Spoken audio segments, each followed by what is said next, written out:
नमस्कार आदाब, आप देख रहे हैं द जस्टिस हिंदी। बरेली से इस वक्त बड़ी और राहत देने वाली खबर सामने आ रही है, जहां अब तक मौत बन चुके चाइनीज मांझे पर ब्रेक लगाने की तैयारियां शुरू हो गई हैं।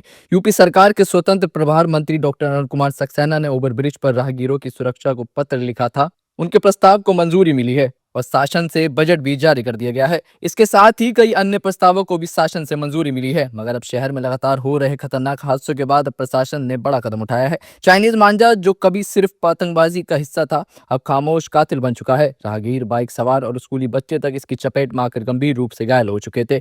हाल ही में लखनऊ में एक युवक की दर्दनाक मौत के बाद प्रशासन और ज्यादा सतर्क हो गया है। शासन ने बरेली के 3 बड़े पुलों पर व्यू कटर लगाने की मंजूरी दे दी है। इन पुलों में शामिल है सैटेलाइट पुल, चौपुला स्थित अटल सेतु और बदायूं रोड का ऊपरीगामी पुल।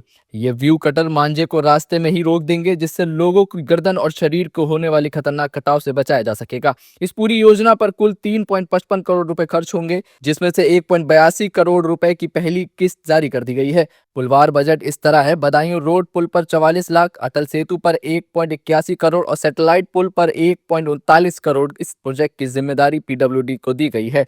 अधिकारियों के मुताबिक जल्द टेंडर प्रक्रिया शुरू होगी और काम जमीन पर उतार दिया जाएगा। अब तक चाइनीज मांझा शहर में खामोश खतरा बना हुआ था, लेकिन इस योजना के बाद पुलों पर सफर सुरक्षित होगा, हादसों में कमी आएगी और लोगों की जान बचेगी। मगर अब बड़ा सवाल है कि क्या सिर्फ व्यू कटर ही काफी है, या चाइनीज मांझे की बिक्री पर पूरी तरह रोक भी जरूरी है। फिलहाल बरेली में यह पहले एक बड़ी राहत के तौर पर देखी जा रही है। अब देखना होगा कि ये योजना कितनी जल्दी जमीन पर उतरेगी और क्या वाकई हादसों पर लगाम लग पाती है।